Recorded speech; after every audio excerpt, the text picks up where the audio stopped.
Old Marley was as dead as a doornail. This must be distinctly understood, or nothing wonderful can come of this story I am going to relate.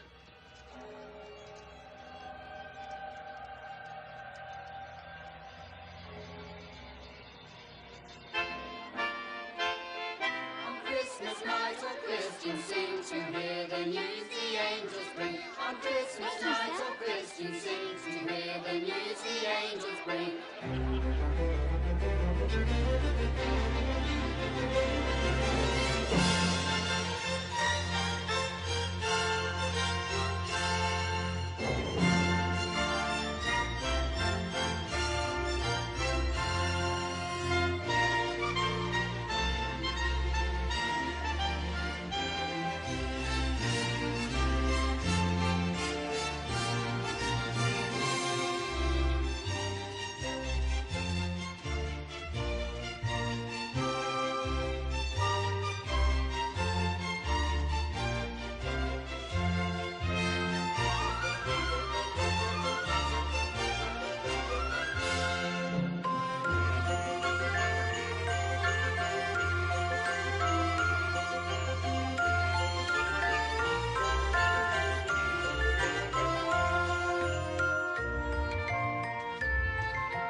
Years ago today.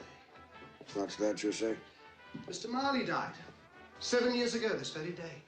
Would it be too much to ask that you return to the work for which I pay you so handsomely? Mr. Cratchit! The fire's gone cold, Mr. Scrooge. Come over here, Mr. Cratchit. What is this? A shirt. And this? A waistcoat. And this? A coat. These are garments, Mr. Cratchit. Garments were invented by the human race's protection against the cold. Once purchased, they may be used indefinitely for the purpose for which they are intended. Coal burns. Coal is momentary, and coal is costly. There will be no more coal burnt in this office today. Is that quite clear, Mr. Cratchit? Yes, sir. Now, please get back to work before I am forced to conclude that your services are no longer required. Yes, sir.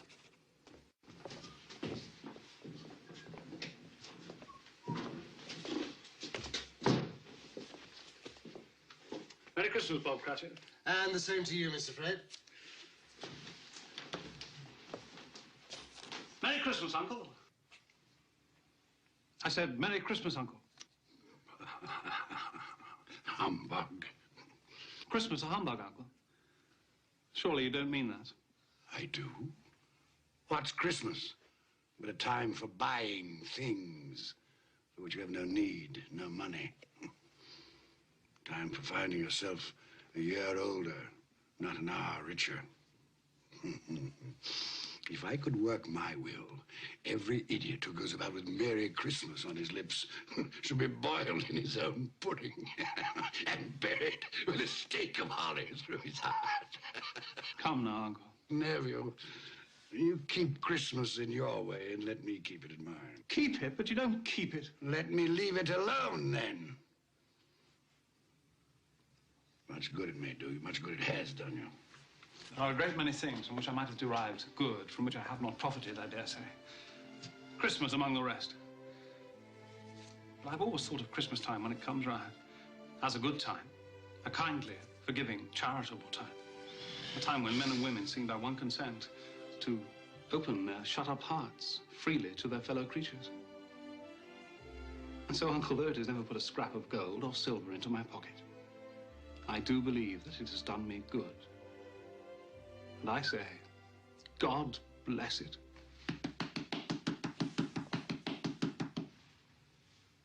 Not a sound from you, and you'll keep your Christmas by losing your situation. You're quite a powerful speaker, sir. I wonder you don't go into Parliament. Please don't be angry, Uncle. Come, dine with us tomorrow. Dine? I'd see myself in hell for it. It would be a great joy to me. And to my wife. Yes, your wife. I'm told she brought very little to the marriage. A poor girl, I understand. I love her. And she loves me. Love. Good afternoon, nephew. I want nothing from you. I ask nothing of you. Why can't we be friends? You are wasting my time. I'm sorry to find you so resolute. We've never had a quarrel, so far as I know. And so I shall keep my good humor. And wish you a Merry Christmas. Goodbye. And a Happy New Year. How's that fine family of yours, Bob Cratchit? Well, sir, all very well. Good. You'll give them my best wishes. Yes, sir, I shall. Thank you for remembering them. Goodbye, Cratchit. Goodbye, sir. And a Merry Christmas. Idiot. And he's made me late to boot. I'm off to the exchange. Don't lock up a moment early. No, sir.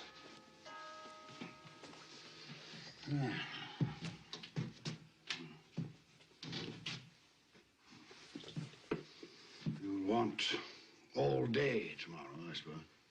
If it's quite convenient, sir. It's not convenient, and it's not fair. If I were to hold back half a crown from your pay for it, you'd think yourself ill-used, I'll be bound.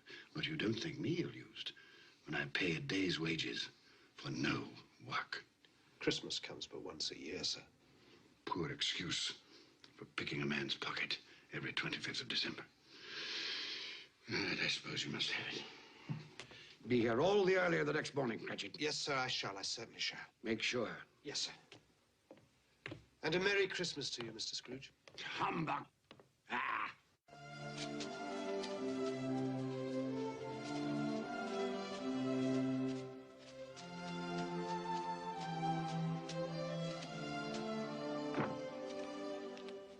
Merry Christmas, Mr. Scrooge. Don't beg on this corner, boy. I'm not begging, sir. I'm Tim Cratchit. I'm waiting for my father. Tim Cratchit, huh? Well, then you'll have a long wait, won't you? Thank you, sir. Humbug.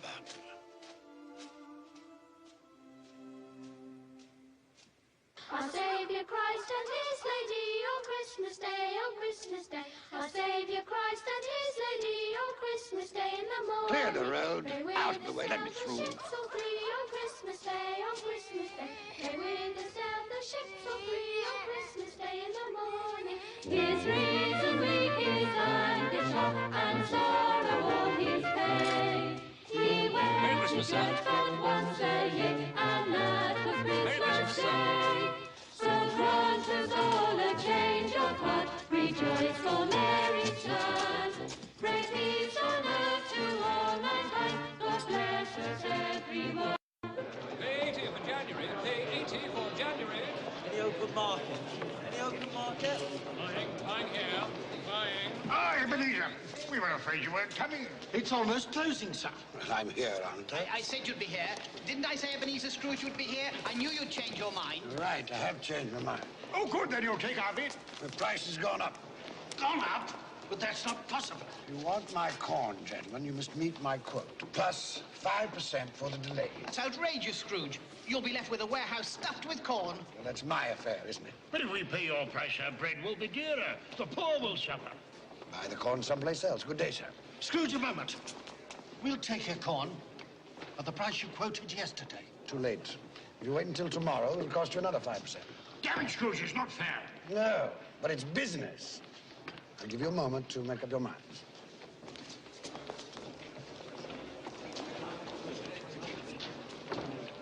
All right, Scrooge. Done and done. Very good, gentlemen.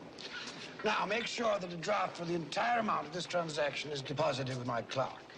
I don't ship until I have the cash in hand. Good day. Mr. Scrooge, I presume. Indeed you do, sir. You don't know us. Nor do I wish to. My name is Poole, and this is Mr. Hackett. Excellent. Now, if you'll allow me to pass. Let me explain something. At this festive season of the year, it seems desirable that those of us with means should make some slight provision for the poor and destitute who suffer greatly at this time. Provision? Are you seeking money from me, then? Many thousands are in want of common necessaries. Hundreds of thousands are in want of common comforts. Are there no prisons? Plenty of prisons. The workhouses, they still in operation? They are. I wish I could say they were not. The treadmill, the poorhouses, still in full vigor? All very busy, sir. I was afraid from what you said that something had stopped them in full force. A few of us are endeavoring to raise a fund to buy the poor some meat and drink, and food and warmth. What can we put you down for, sir? Nothing. You wish to be anonymous? I wish to be left alone. Since you asked me what I wish, gentlemen, that is my answer. I don't make merry myself at Christmas, and I can't afford to make idle people merry. My taxes help to support the public institutions which I have mentioned, and they cost enough. Those who are badly off must go there. Many can't go there, and many would rather die. If they would rather die, perhaps they had better do so, and decrease the surplus population. Surely you don't mean that, sir. With all my heart. Now, if you will go about your business, gentlemen, and allow me to go about mine. Good day.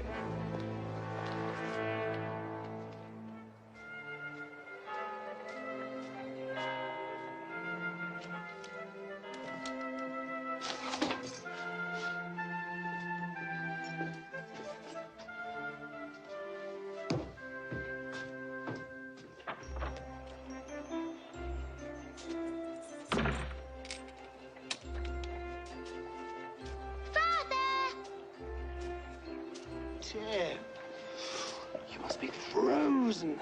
I'm all right now. Could we go home by Cornhill and watch the boys and girls play in the snow? Of course we can. Tim, I'm to have the whole day off tomorrow. We'll be together, the whole family, for the entire day. Hurrah for Christmas, the best day of the year. Each stroke will tell that in his heart and gold in all his days. His reason weak, his anger sharp, and sorrow all his pain. Sing well to church and singing and Look, They're having such fun, Father. Go and get it. you'll be there one day, playing with the other children. I'm quite sure I will. I feel I'm getting stronger every day.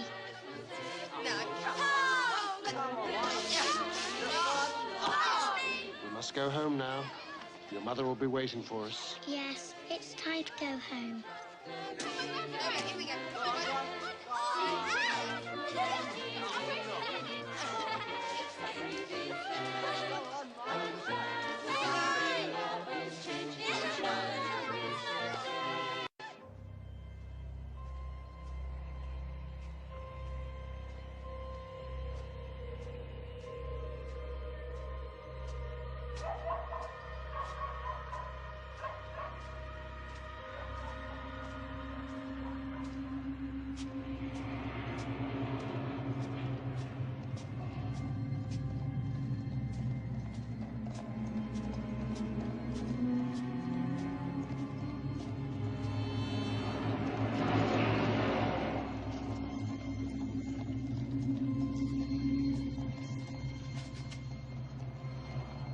calling me? Someone call my name?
Max, I won't believe.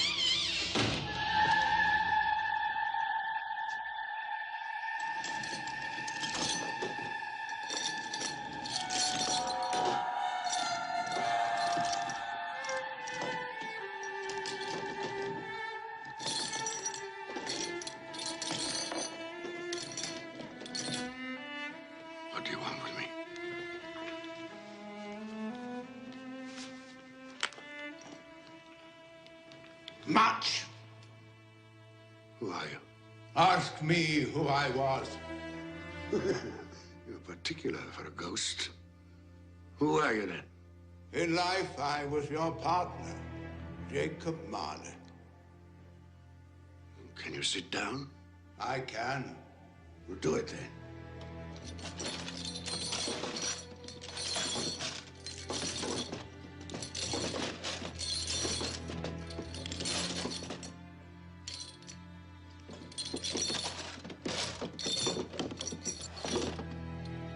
You don't believe in me. I don't. What evidence would you have of my reality beyond that of your own senses? I don't know. Why do you doubt your senses? Because a little thing affects them. A slight disorder of the stomach. It might be a bit of bad beef, a blot of mustard, a fragment of an underdone potato. There's more of gravy than of grave about you, whatever you are. Humbug, I tell you, humbug!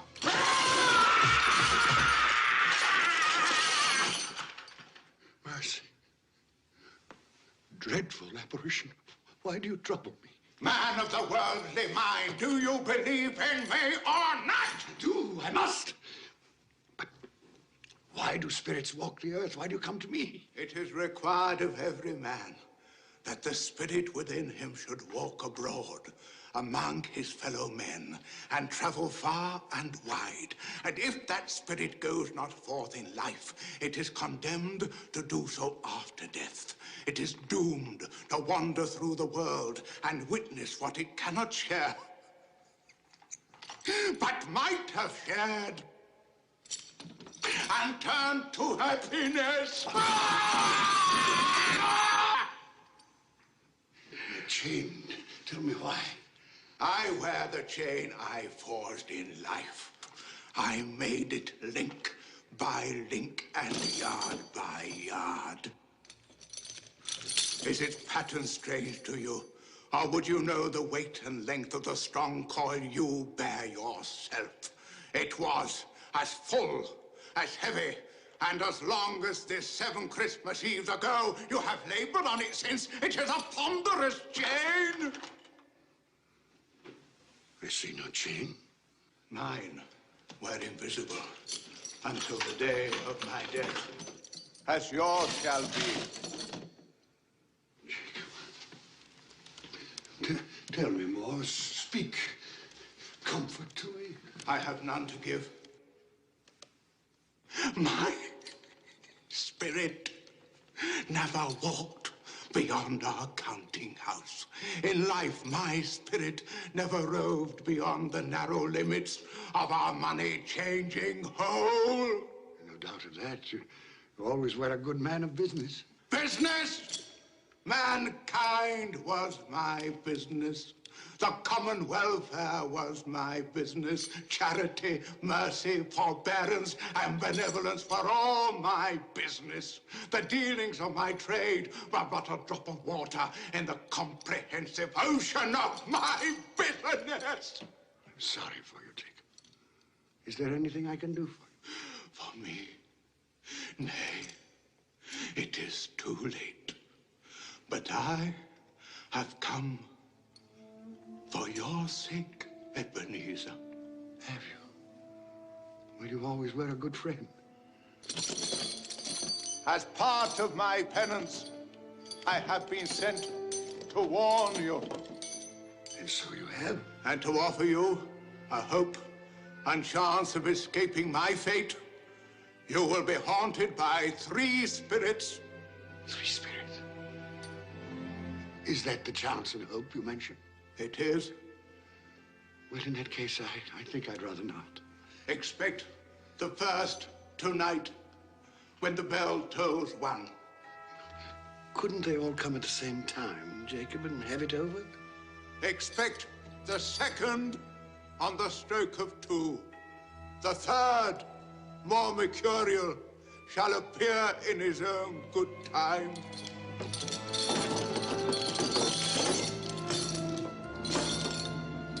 Look to me no more.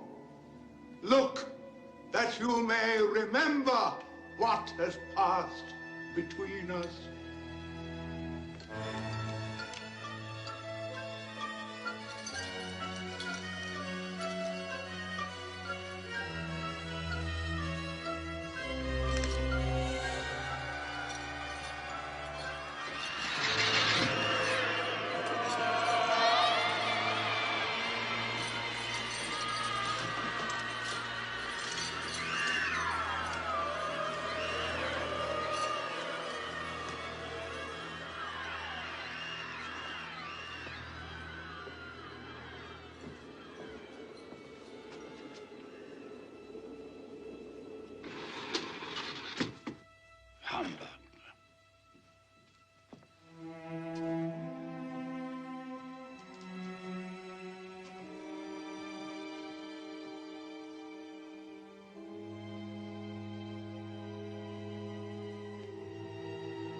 Something I ate.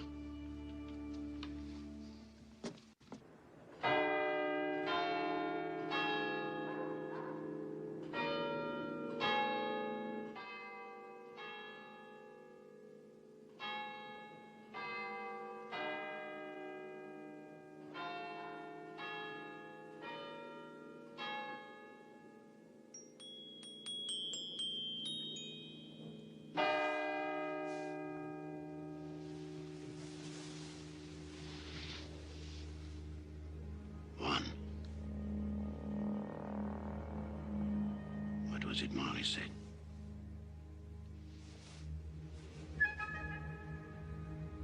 Nothing.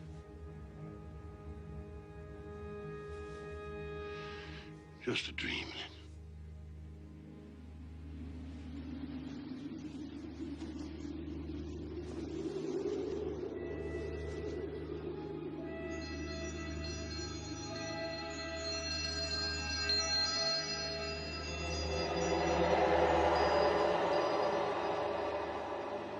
The spirit whose coming was foretold to me? I am. Who and what are you? I am the ghost of Christmas past. Long past? No, your past. Perhaps you would do me the favor of placing upon your head that cap that you hold in your hand. I bring the light of truth. Would you use this cap to put it out? I beg your pardon, I had no intention of offending. What business brings you here? It is for your welfare that I appear. I can think of no greater welfare than a night of uninterrupted sleep. Be careful, Ebenezer Scrooge. I speak of your reclamation. Well, if it's reclamation, then let's get on with it. Come.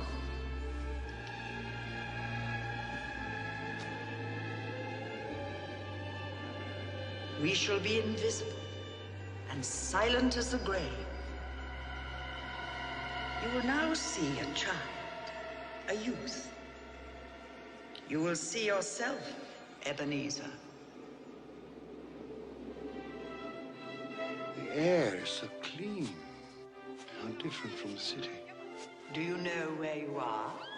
Of course, I was bred here. I was a boy in this place. That's Daniel Costas.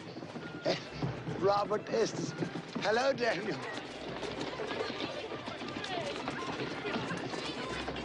The big one there, that's David Tyler. David, look here, it's Ebenezer.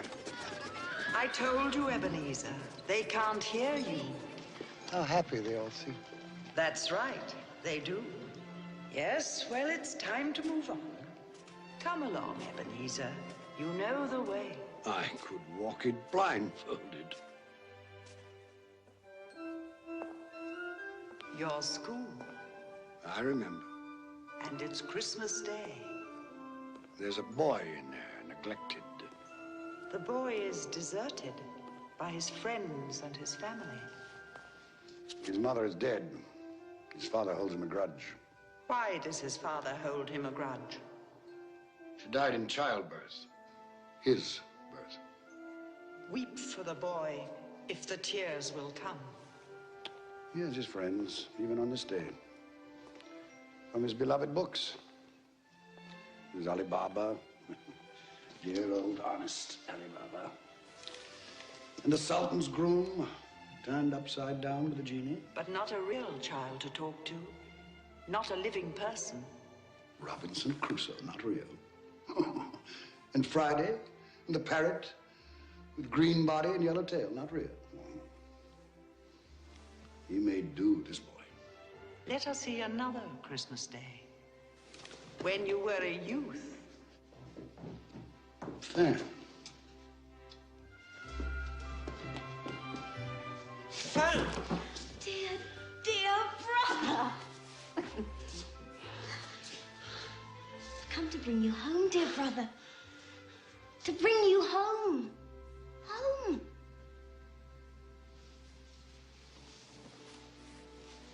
Home, little Fan. Yes. Home for good and all. Father's much kinder than he used to be. He spoke to me so gently one dear night that I was not afraid to ask once more if you might come home. And he said, yes, you should. And sent me in a coach to bring you.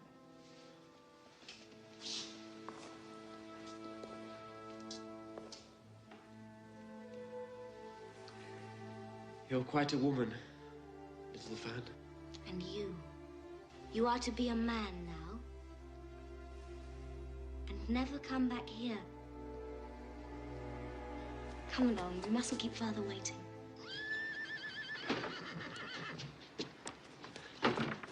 Father! There, boy, there. Stand still now. Let me look at you. I haven't been overfeeding you, that's certain. I've grown, I think. Yes, most boys do. Fan has told you won't be moving back here. Yes, sir. It's time you made your way in the world. I've arranged an apprenticeship for you.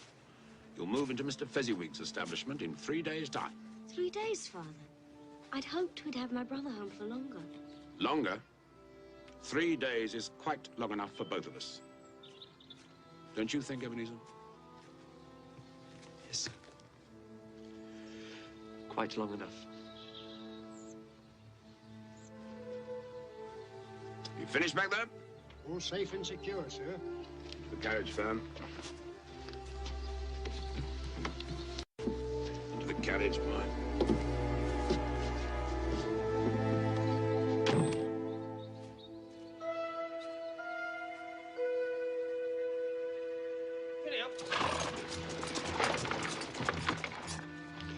Fan pleaded for more time, but my father was a very stern man. Fan. She died a young woman. She had such a generous nature. Yes, too young. Old enough to bear a child. One son. Fred, your nephew, Fred Hollowell, yes. who bears a strong resemblance to your sister. Does he? I never noticed. You never noticed? I'm beginning to think you've gone through life with your eyes closed. Open them. Open them wide.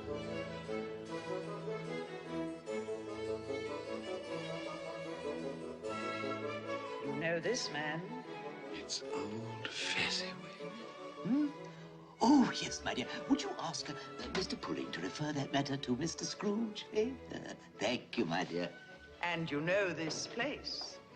No, was I not apprenticed here? Pay attention, everybody. Dick, Ebenezer, pens down. No more work tonight, boys. It is Christmas Eve. So, close those ledgers down, Ebenezer and Dick. Clear away in here, everybody. We need the room. Here we go, lad. You'll enjoy yourself tonight, Master Ebenezer. That is an order. Yes, sir, I'll try. Well, put your heart in it. You put enough of yourself into your work, and I've nothing but praise for the way you've discharged your duties. But you're young, eh? There's more to life than bolts of cloth and musty old ledgers, eh? It's Mrs. Fezziwig and the 3 daughters and their suitors. Happy Christmas to you all. And Bill. I had forgotten how beautiful she was.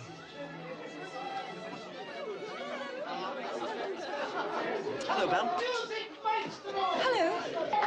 Would you like to dance? Yes.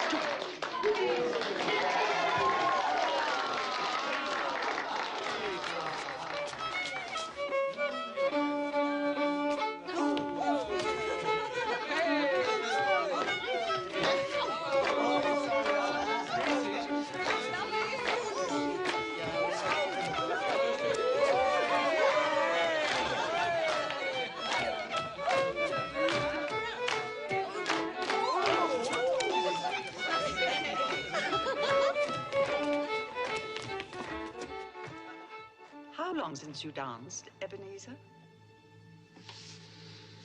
Waste of time, dancing. You didn't think so then? There was a reason then. There's been a change in you since your come to Fezziwig's. You were so gloomy. Oh, I think I should warn you, Miss Bell. I am of a serious bent of mind. I consider seriousness to be an admirable trait of character, but it can be overdone. I should take heed of your advice, ma'am, and go through life with a grin on my face.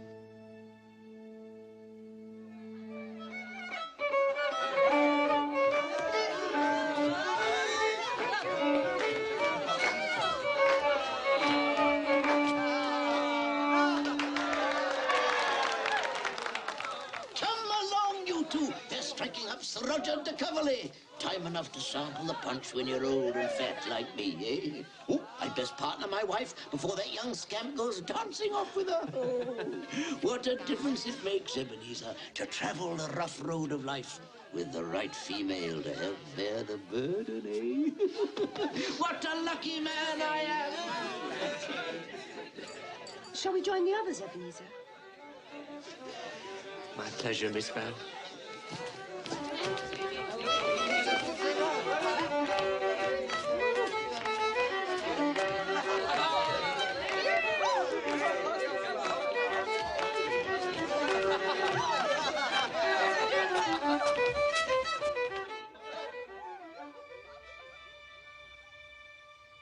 Old Fezziwig. A silly man. Silly? Why silly? What did he do, after all, to deserve the praises of those apprentices? Spent a few pounds, danced like a monkey, beamed a great smile. Well, the happiness he gave was quite as great as though it had cost £1,000. Just small things.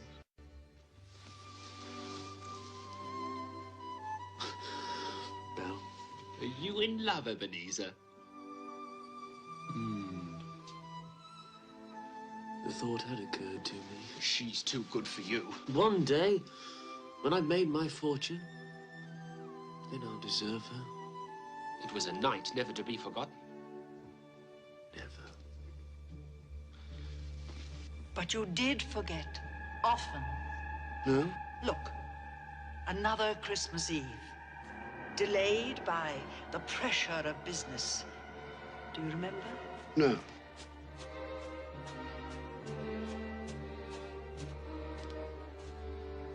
Hello, Belle. Now do you remember? Sorry I'm late.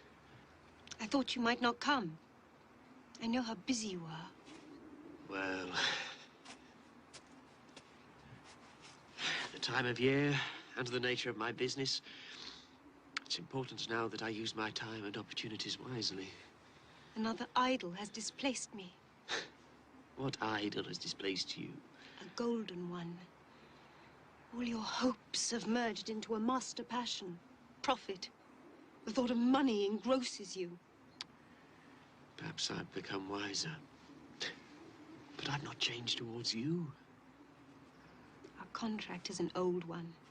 It was made when we were young and our prospects limited. How often I've thought of those times. If there had been no understanding between us, would you seek me out and try to win me now? A dowerless girl with nothing but myself to bring to a marriage. You have no answer. You think I would not, then? Oh, Ebenezer, what a safe and terrible answer. So characteristic of the careful man. Ebenezer, I release you. You are a free man. I let you go with a full heart. May you be happy in the life you have chosen.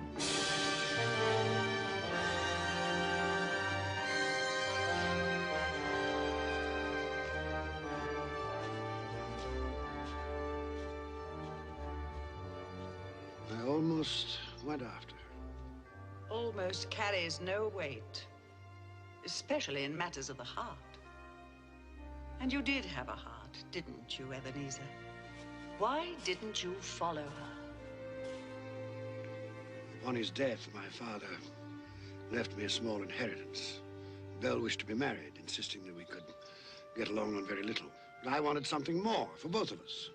So I lent out that money, laid the foundations for financial success, which I have achieved, I may add. Congratulations. Well, thank you not to sneer.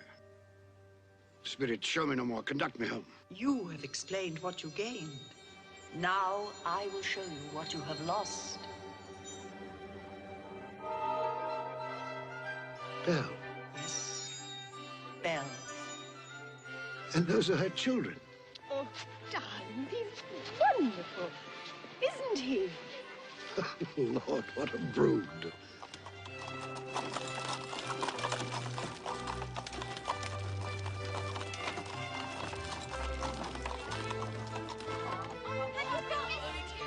Hello, hello. Hello, my dear. Hello, Papa. Where's my present? Where's my present? You will have to wait until tonight. All of you. Presents on Christmas Eve, as usual. Fancy. It might have been mine. The same thought occurred to me. I saw an old friend of yours in the city this afternoon. Who was it? Guess. I can't. I don't know. Ebenezer Scrooge. Mr. Scrooge it was. I passed his office window and it was not shuttered. He had a single candle lit upon his desk. His partner, Jacob Marley, lies on the point of death, I hear. And there he sat, Ebenezer Scrooge, alone. Quite alone in the world, I do believe. Poor Ebenezer. Poor wretched man. Spare me your pity. I have no need of it. They can't hear you. And as for you, I've had enough of your pictures from the past. Leave me. Haunt me no longer. Truth lives. Truth lives. Truth lives. Truth.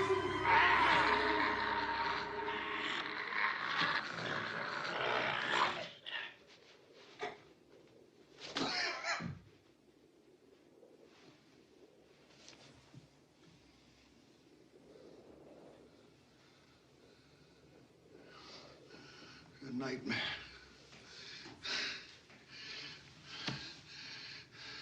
Horrible nightmare.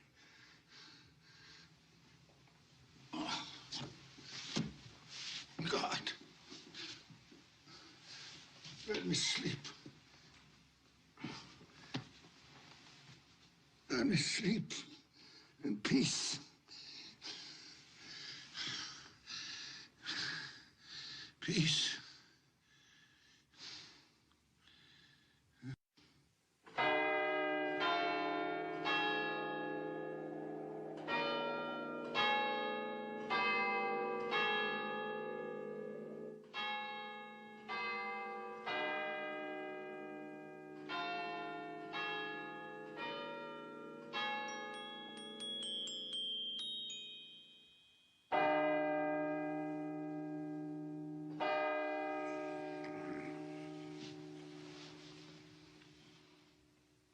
Two.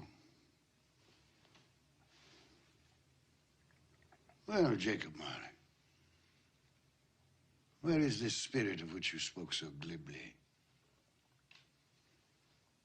You did say at the stroke of two, didn't you, Jacob?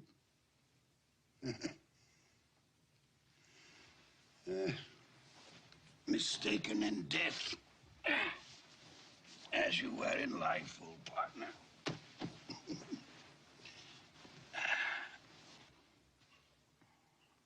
Ebenezer Scrooge! Ebenezer Scrooge!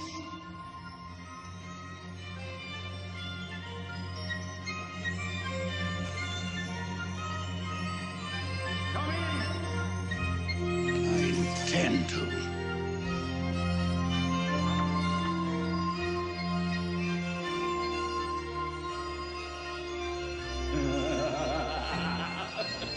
Come in and know me better, man.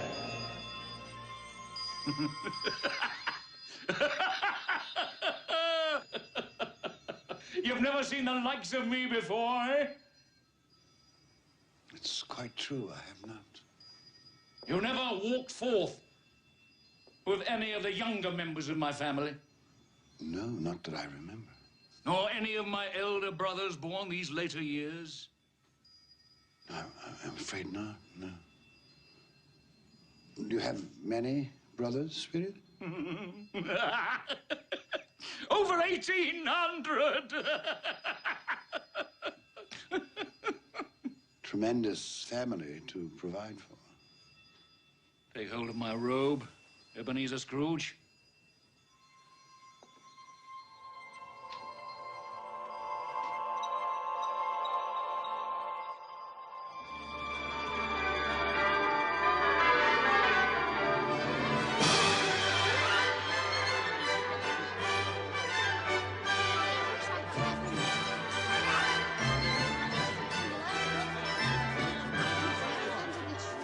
What day is it now?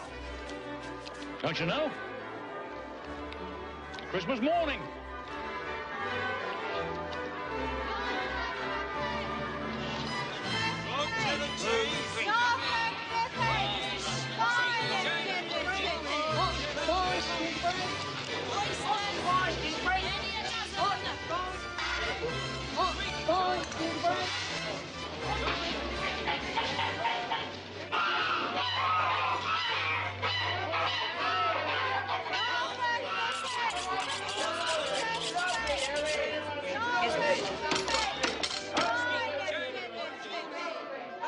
There's a lot of buying, isn't there? Oh, Ebenezer, is that all you can see? Follow me, and I'll show you to what good use these wares can be put. Is there some peculiar power which emanates from your torch? Oh, yes. There is.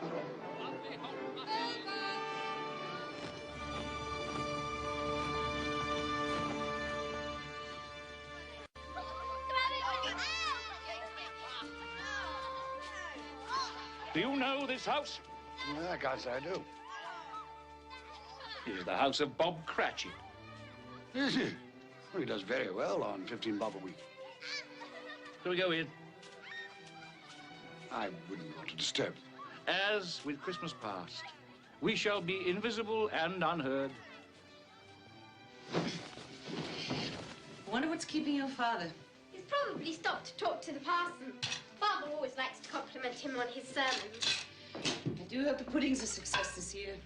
No one makes a better pudding than you, Mother. Peter, save some for the rest of the family. Just testing the cooking, Mother. I'm sure they'll manage very well on their own without your help, young man. Hello, Mother. Hello, Mother. Smell the goose cooking, Martha. Yes, it makes my mouth water. Mine too.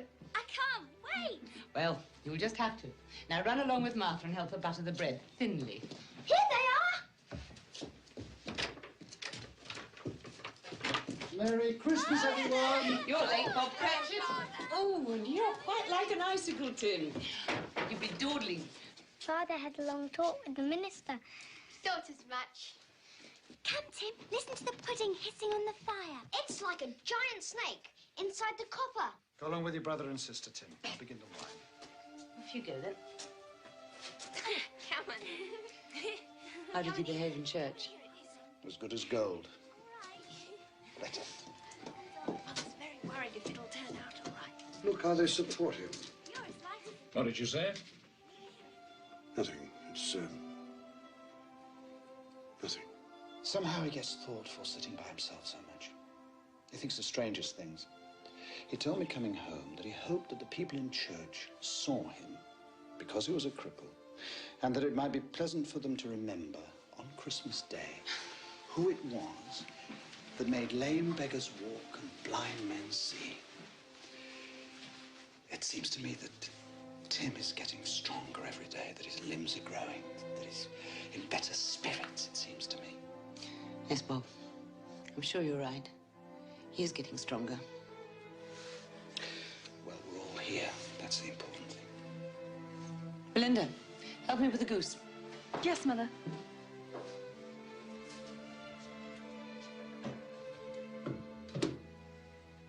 Peter, I have some good news for you.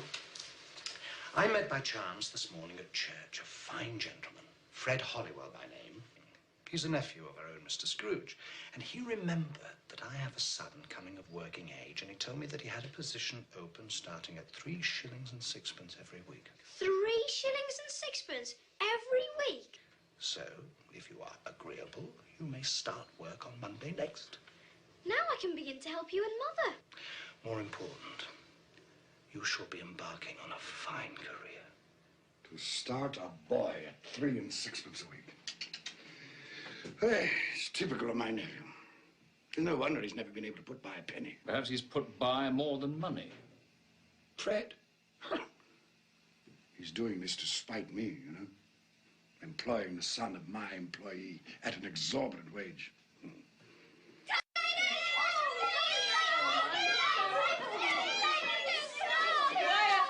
Quiet, children, quiet. Wonderful goose! Enough for an army! So brown and crisp. Mother, you've outdone yourself. Is it all right, then? Hurry, Father, cut the goose. I can't wait. Haven't we forgotten something? Lord, we thank you for the bounty you have placed before us. We thank you for this day of love and joy. We thank you for allowing us to be together, to share with each other and with you the fullness of our hearts on this special day. Amen. Amen. Amen. Amen. What? You say something? No. Oh, I thought I heard you. No, I said nothing.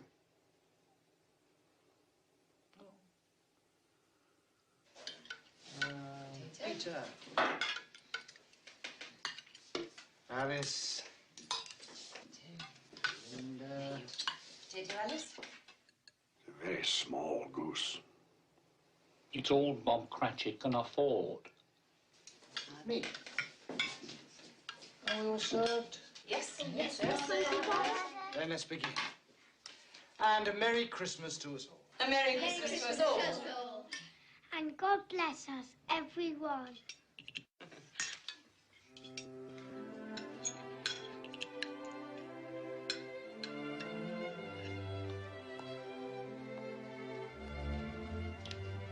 Tell me, Spirit, will he live? I see a vacant place at this table. I see a crutch without an owner, carefully preserved. If these shadows remain unaltered by the future, the child will die. No, say he will be spared. If these shadows remain unaltered by the future, none other of my species will find him here.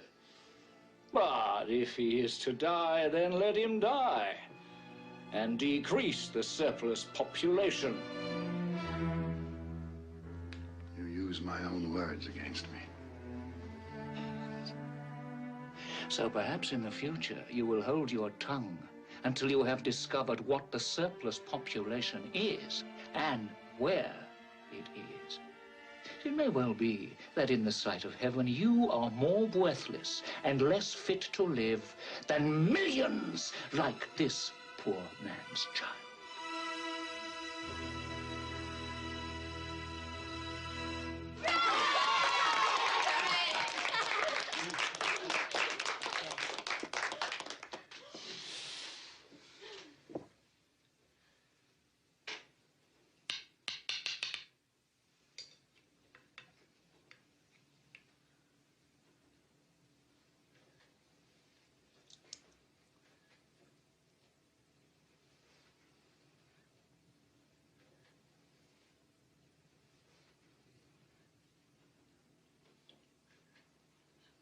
A triumph, my dear. Another triumph. I told you so, Mother. Well, it's a success. What a relief for Mrs. Cratchit. Now their feast is over. Not quite. Just one more ceremonious moment. Look.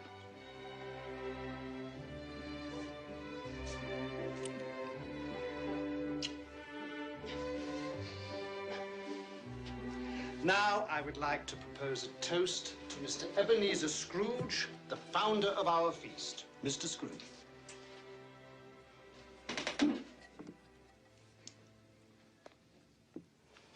The founder of our feast, indeed. I wish I had him here. I'd give him a piece of my mind to feast upon, and hope he had a good appetite for it. My dear, the children, it's Christmas Day. It should be Christmas Day, when one would drink the health of such a stingy, odious, mean, hard, unfeeling man as Mr. Ebenezer Scrooge. My dear, have some charity.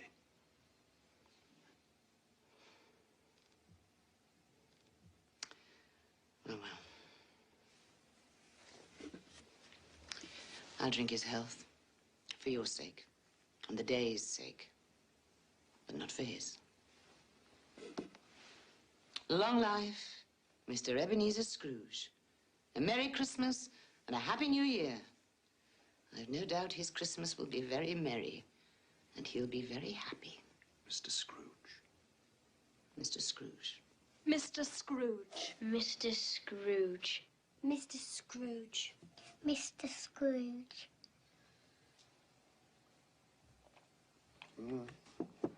He's made a point, Bob Cratchit has. Without me, there would be no feast, no goose at all. My head for business has furnished him employment. Is that all you've learned by observing this family on Christmas Day? Oh, no, not all, but one must speak up for oneself, for one's life.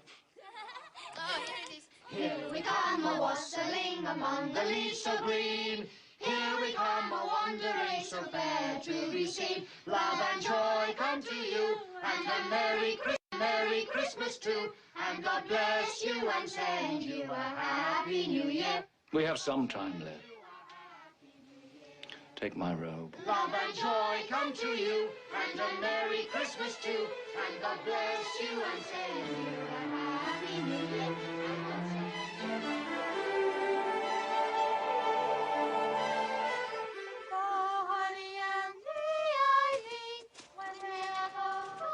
Where are we now? Just a street. Any street. This house. We'll go in here. Think it might amuse you. I'm in no mood to be amused.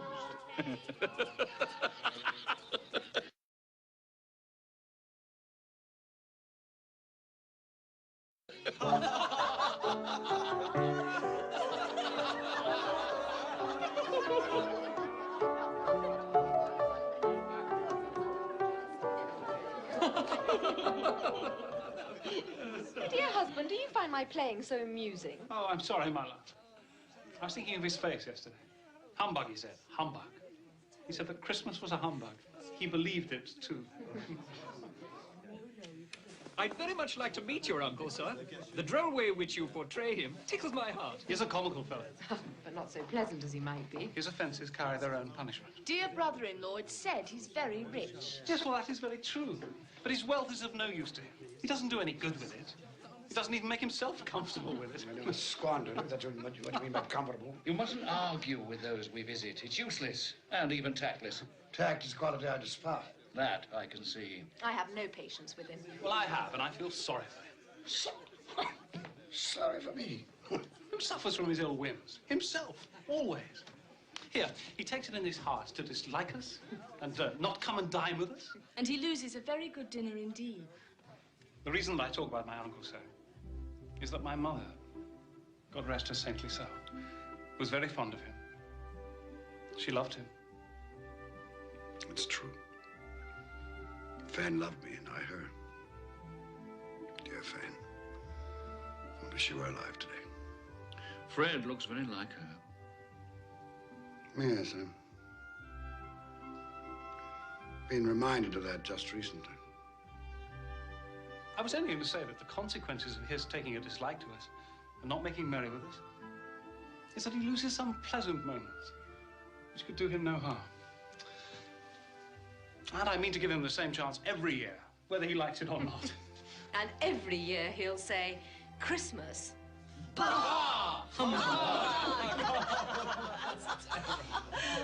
dear, we must see to our guests. Hello there. Would you like some nougat? Boys, can't hear myself think. Well, they seem to be happy. Well, I suppose that free food and drink would be an occasion for pleasure to most people. Happy in each other's company, I mean. Everyone, hush there. We shall have a game, a word game. Huh? Yes, game. What should it be? Does everyone know the rules to similes? All right, everyone. Now, you shall each have 5 seconds to answer. I'll ask the question. Mr. Topper, you'll keep count. Well, I shall do my best. Now, you'll each have 5 seconds to answer. If you fail to give an acceptable answer within that time, then you must each stand behind your chair. Last one to who's seated wins the prize. Fred, don't go on so. Just begin. Oh, I'm sorry, my love. Yes, I shall. Yes, I shall. Now, proud as. Proud as a peacock. So, dry as. As a bone. Good. Plump as. My wife. Sorry, just a minute. Plump as... 1. 2 seconds. A partridge. Quick as. Oh. Wind. No. 1, 2, 3, 4, 5. A wink, you idiot. Ebenezer, shh. You said they could neither see nor hear us. That's quite true. Oh, yes, sorry. Even I forget the regulations sometime. After all, I do not come back very often. Shh, I am trying to listen to the game. Modest as. A maiden. No. Well, I'm sure it's a well-known simile. Well, I was thinking of modest as a violet. Right. However, I will accept your answer. Janet. Attend. Tight as. Tight as... A drum. Anyone knows that. Tight as. Not very bright, my nephew's wife. Tight as your Uncle Scrooge's purse strings. Oh, Janet, that's quite wrong. And your time is up. You've lost and you must stand behind your chair. Tight as a drum. That's what I was thinking of. Good for you, Fred. The boy's got a head on his shoulders. And as for the laughter at my expense, Spirit, I'm inclined to overlook it in view of the general gaiety of the evening. It is now time to leave this pleasant scene. We have one more visit to make before my time is done. Take hold of my robe. Sly as. A fox! Yes. Red as. Red as a rose. Yeah. Silent as. The night. No. A mouse. Not at all. No, I know. The grey. Where are we now? I'm sure I don't know this place. The name would mean nothing to you. It's a place, like many in this world.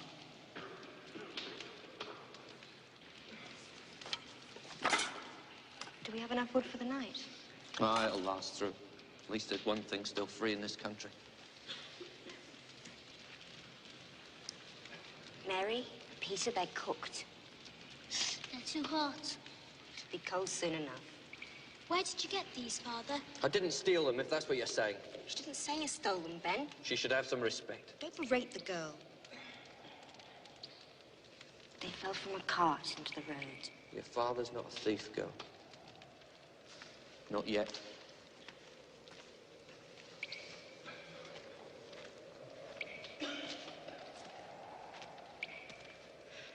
Why are these people out here? Men and women in rags, children eating scraps. They're institutions. Have you visited any of them, these institutions you speak of? No, I'm taxed for them. Isn't that enough? Is it?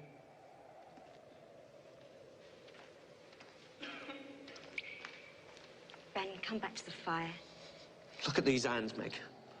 They're hard hands. They've done hard work. I want to work. I want to have bread for my children. It's not right that there's no work. together, Ben. That's the important thing. I love you, Meg. I love the children. Tomorrow, take the children and go to the parish poorhouse. No. No. I'd rather we all drowned in the river than go to one of those places and be separated forever. Until I get work. No.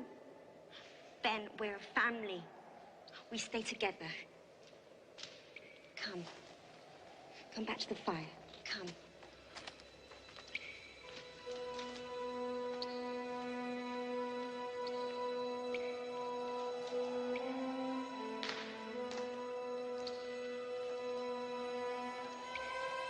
Why do you show me this?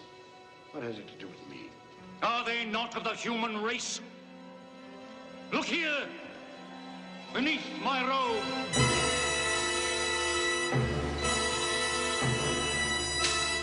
Look upon these.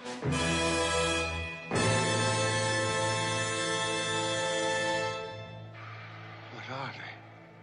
They are your children. They are the children of all who walk the earth unseen. Their names are ignorance and want. Beware of them. For upon their brow is written the word doom. They spell the downfall of you and all who deny their existence. Have they no refuge, no resource? Are there no workhouses? Are there no prisons?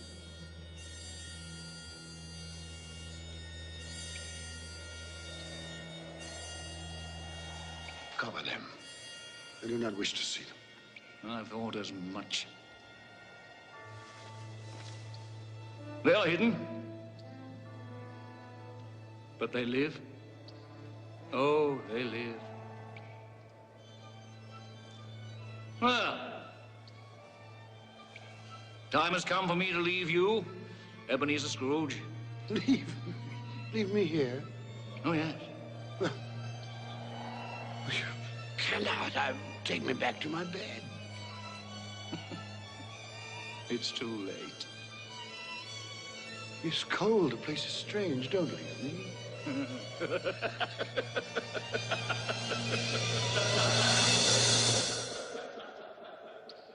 Spirit, come back. I wish to talk.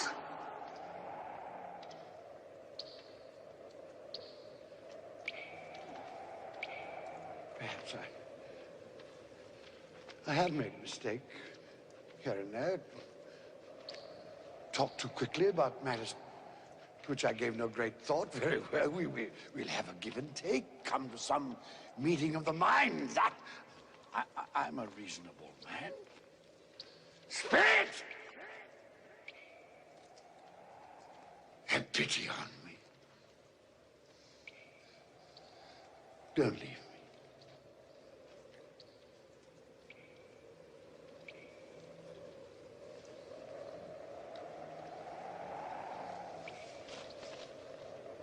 What have I done to be abandoned like this? What?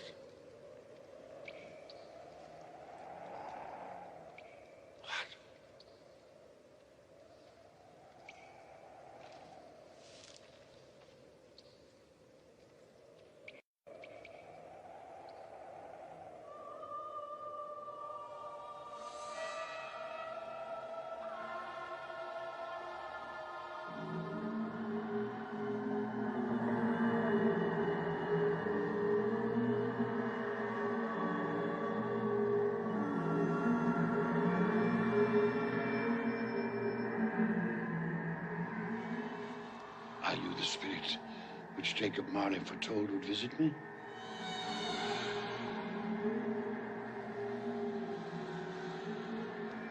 And I am in the presence of the ghost of Christmas yet to come, am I not?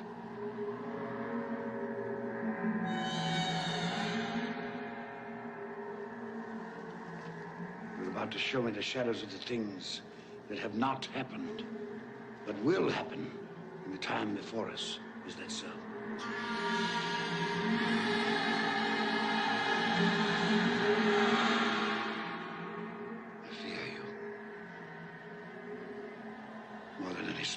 I've seen.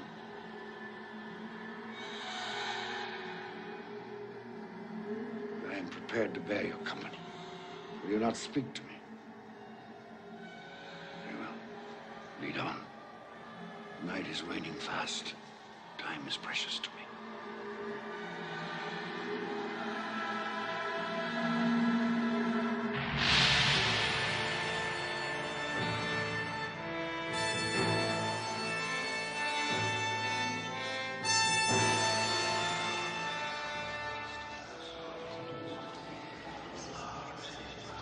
This place, I know it very well.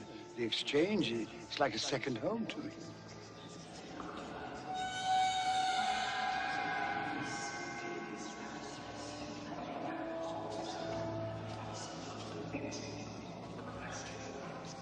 No, I don't know much about it either way. I only know he's dead. When did he die? Last night, I believe. What happened to his money? Left it to his company, perhaps? Who else did he have? It'll likely be a very small funeral, supposing we volunteered and form a party. I'll go if lunch is provided, but I insist on being fed for the time I'll waste. Have these men no respect for the dead? I should go, I suppose. After all, we did considerable business together. Well, I must go and find the price of corn. Goodbye.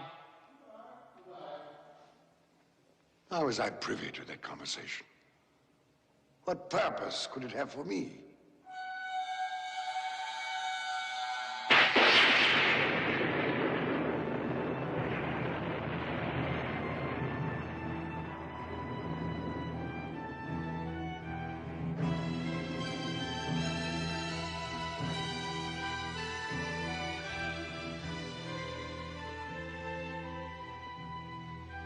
Merciful heavens, what is this?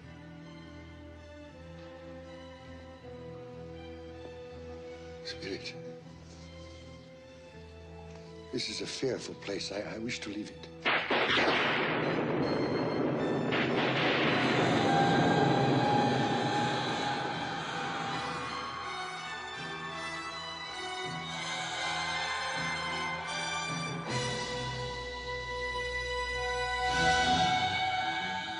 No, I will not.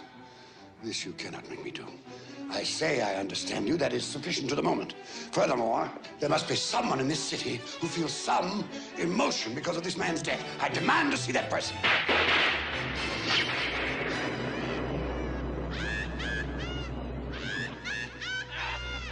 This is a most foul part of town. We must have made a mistake, taken a wrong turn.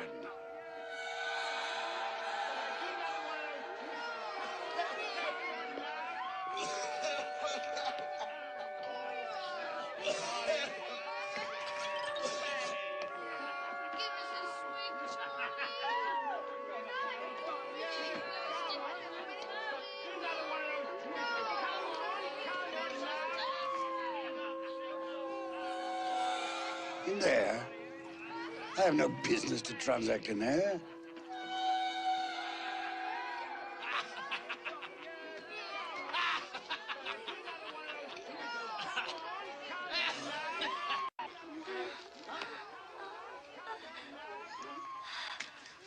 Well, open it up, Mrs. Gilbert.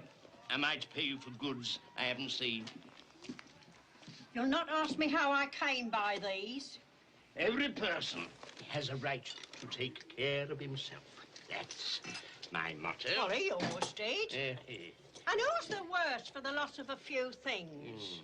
Not a dead man, I suppose. No, indeed. I mean, if he'd wanted to keep him after he was dead, the wicked old screw, why wasn't he more natural in his lifetime? If he had been, he'd have had someone to look after him when he was struck with death. Instead of lying there, gasping out his last, alone, by himself.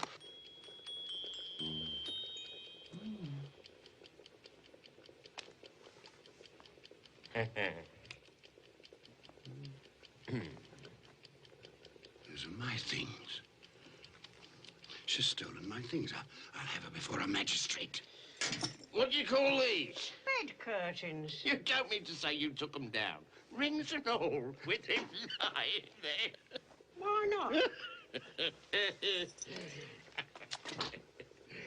And don't get wax on his blankets. His blankets? I hope he didn't die of anything catching. Eh? I wasn't so fond of him as I'd loiter about if he did.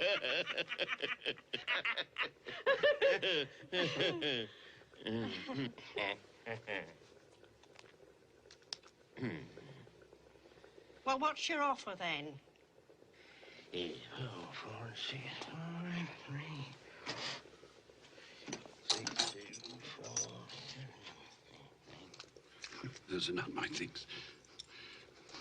Yes, they are similar, but the person she speaks of, that could not be me. A similarity, perhaps. £1.5 3. Not a penny more if I was to be boiled for it. You're ardent, Joe, and no mistake. I'm always kind to the ladies. That's the way I ruin myself. Spirit, what perversity is this? I asked to see some emotion in connection with this man's death. You show me only greed and avarice. Let me see some tenderness, some depth of feeling.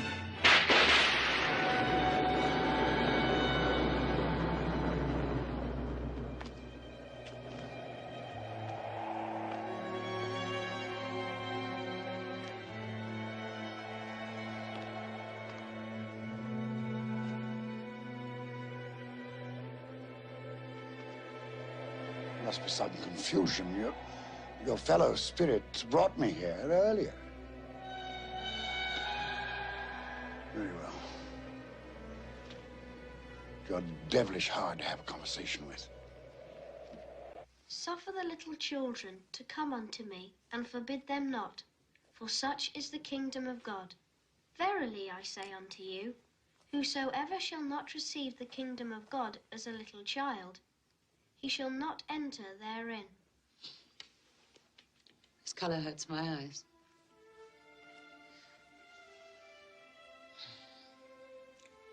It's better now. This work makes my eyes red. And I wouldn't show red eyes to your father when he comes home. Not for the world. It must be nearly his time. Past it, rather. I think he walks slower than he used to these last few evenings, Mother. Yet I've seen him walk home with Tiny Tim on his shoulders very fast indeed. And so have I. And so have I. And so have I. But he was very light to carry. And your father loved him so that there was no trouble. No trouble. There is your father now. Hello, Father.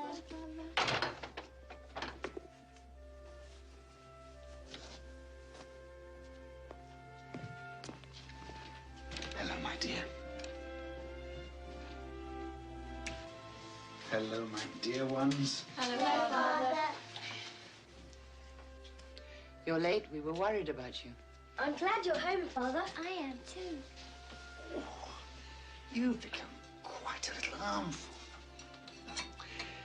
The reason that I'm late is because I walked by there today. Today? I couldn't keep away. It's so quiet and green. You shall see it on Sunday. We shall all go on Sunday. I promised him that every Sunday I'd walk. My little child. My little child. Father, please don't grieve so. Oh, I'm sorry. I have all of you. A blessing to be thankful for. Do you know who I saw in the street today? Mr. Scrooge's nephew, Fred. And he greeted me in his usual cheerful way. And he saw that I was a little sad. He asked me what was distressing me. And when I told him, he said that he was heartily sorry for it. And, Robert, Timmy's part of all of us. And for his sake, we must go on living.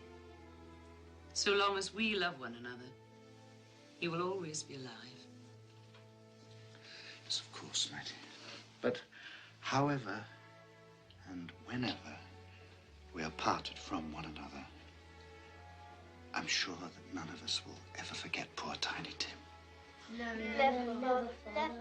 And when we recollect how patient he was and how mild, although he was but a little child, I'm sure that we will not easily quarrel among ourselves. I am a happy man. I am a truly happy man. I asked for tenderness and depth of feeling. And you've shown me that. Nothing more I need see. Take me home.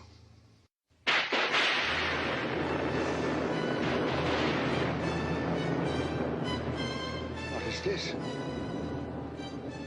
I thought we had agreed that you would transport me home.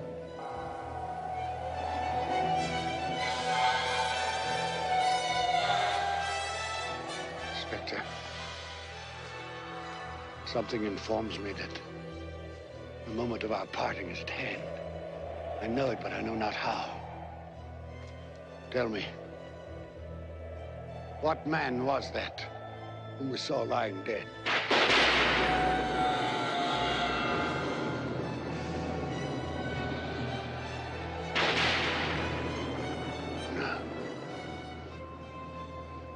No, before I draw near to that stone, answer me this. Are the things you have shown me the shadows of the things that will be? Are they the shadows of the things that may be only?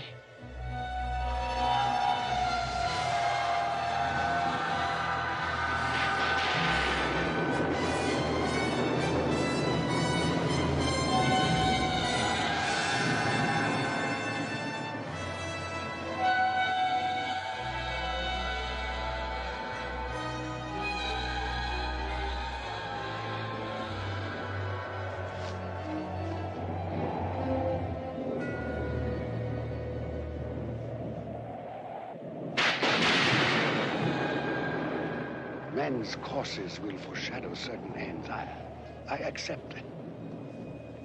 But if those courses be departed from, the ends must change. Tell me that is so by what you show me.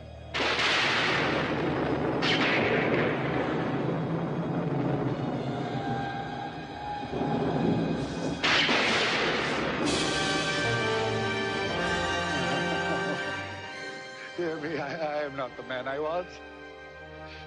I will not be the man I must have been but for this visitation. Why show me this if I am past all hope? Good Spirit, your nature intercedes for me and pities me. Say that I may change these things by an altered life. I will honor Christmas in my heart and try to keep it all the year. I will live in the past, present, and the future. The spirits of all three shall strive within me. I will not shut out the lessons that they teach. Tell me. Tell me that I may sponge away the writing on this stone. Oh, spare me. Spare me.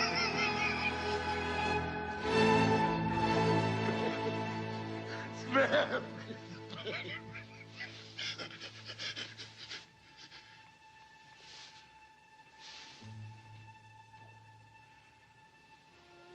My own room. I'm alive. Oh, thank you, Spirit. I will keep my promise. I will live in the past, present, and the future. The spirits of all three will strive within me. Oh, heaven and Christmas time be praised for this. I say this on my knees, Jacob Marley. On my knees.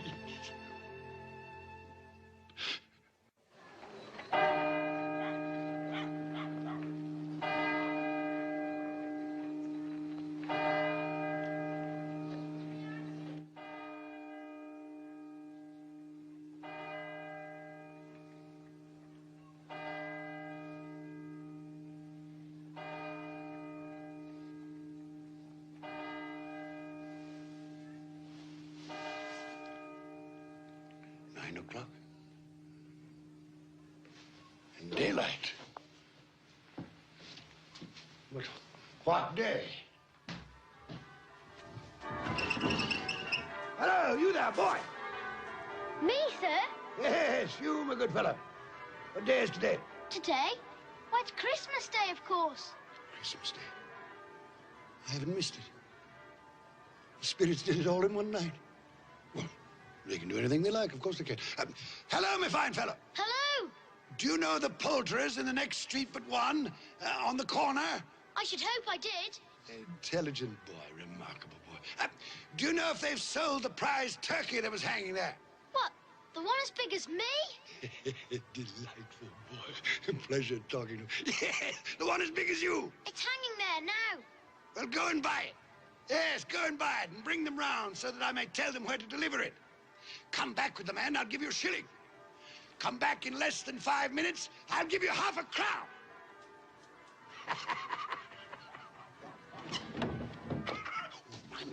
I must dress myself. So much to do. I don't want to lose any time. I was light as a feather. I'm as happy as an angel. I'm as merry as a schoolboy. I'm as giddy as a drunken man. Merry Christmas to everybody, and a Happy New Year to the world!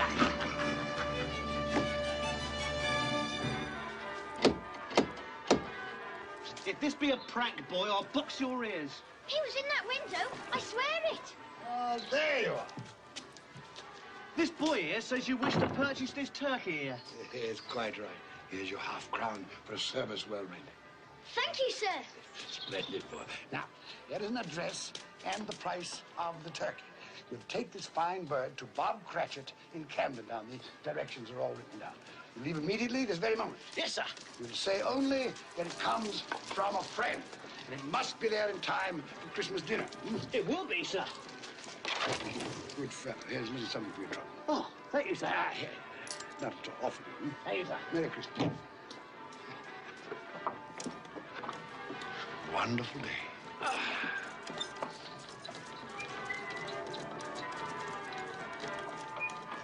So grant us all a change of heart. Good morning. Merry Christmas to you. Great Like angels. Yes, exactly. You sing excellently well, yes. Thank you. It is I who thank you for that glorious music on this glorious Christmas day.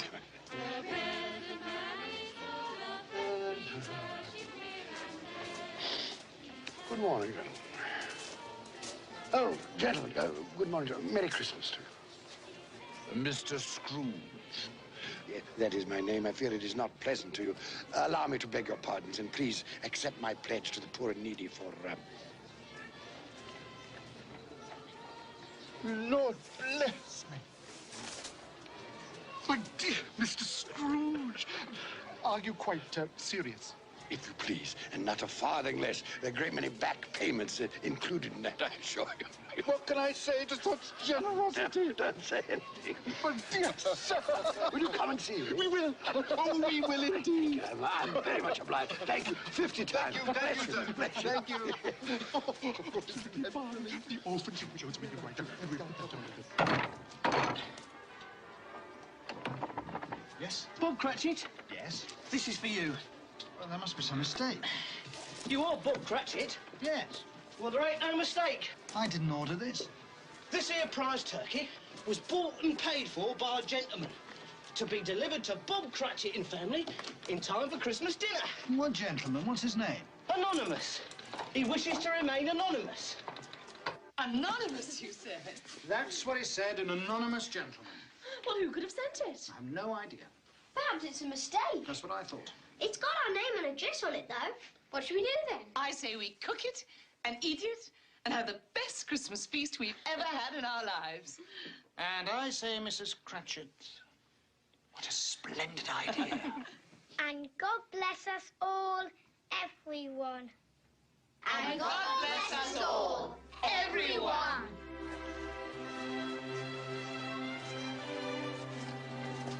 Merry Christmas, sir. Merry Christmas.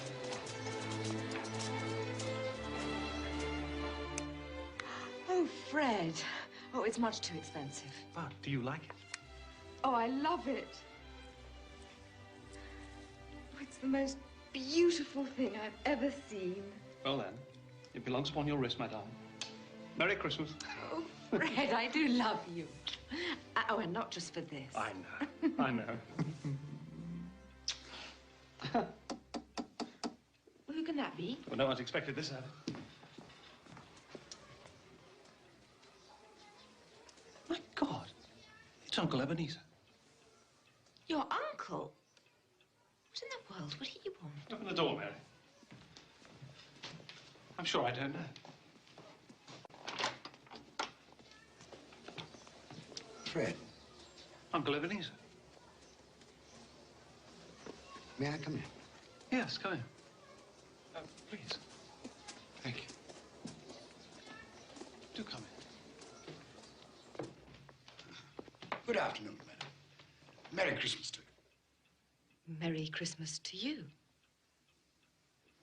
Oh, Uncle Ebenezer, this is my wife, Janet. Janet, this is Uncle Ebenezer. It's a pleasure. More like a surprise, wouldn't you say? Well, that too. Well, that's quite true. Quite honestly, it is a surprise. When we spoke yesterday, you made it quite clear, it seemed to me, at least, that you had no intention of accepting my annual invitation. I made other things clear, too, didn't I, Fred? That Christmas was a humbug, a waste of time and money. A false and commercial festival, devoutly to be ignored.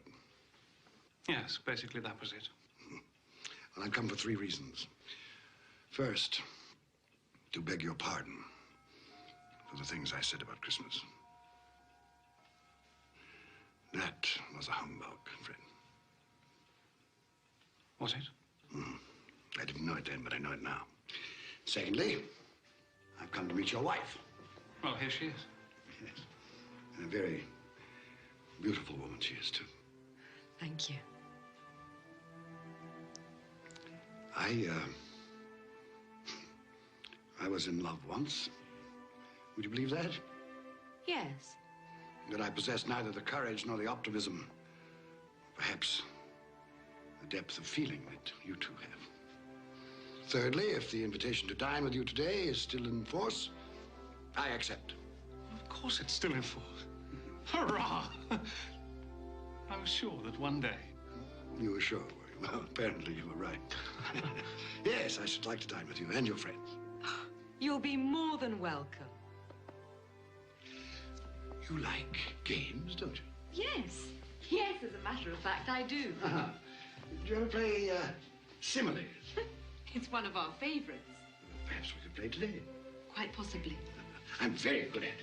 And should the phrase tight as be thrown out, the answer is a drum.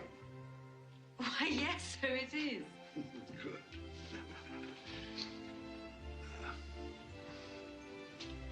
You'll forgive me for saying this, but I see the shadow of my sister in your face. I loved your mother, Fred. For a time there, I forgot just how much I loved her. Perhaps I chose to forget. Well, now, if it isn't too much trouble, I should like to sample some of that punch fruit you're so famous. Of course. You've made us both very happy, Uncle Ebenezer. Have I? Yes.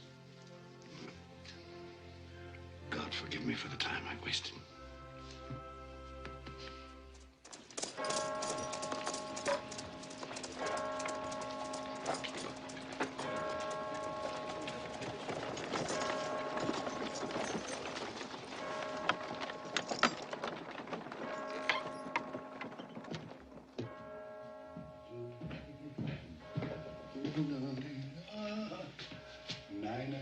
Late again, eh, Cratchit? We'll see about this.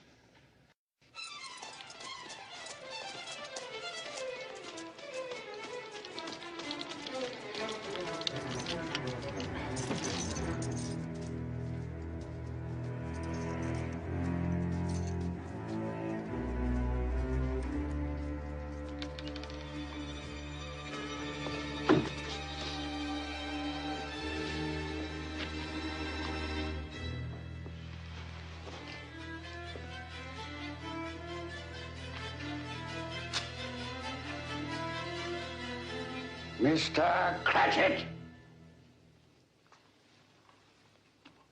Yes, sir.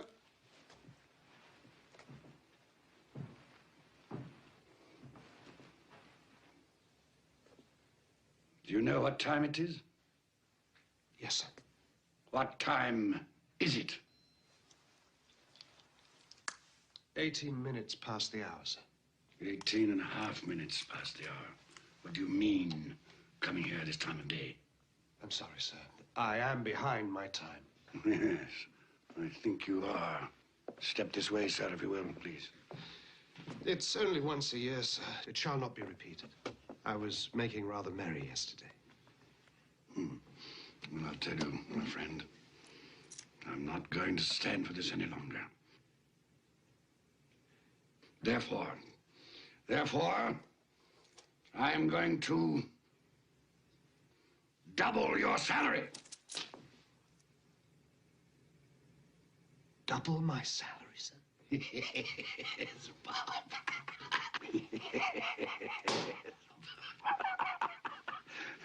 A Merry Christmas to you. I'll double your salary for a start, and I'll endeavor to assist your family in any way I can. And Tim will walk again and grow stronger and stronger upon my life, he will. Well, we'll discuss the particulars this afternoon over a Christmas bowl. Well, what's the matter with you? Nothing, sir. Well, it's just that... Nothing. Thank you, sir. My good fellow, make up the fire before we freeze to death. Buy some more coal before you dot another I, Bob Cratchit. Yes, sir.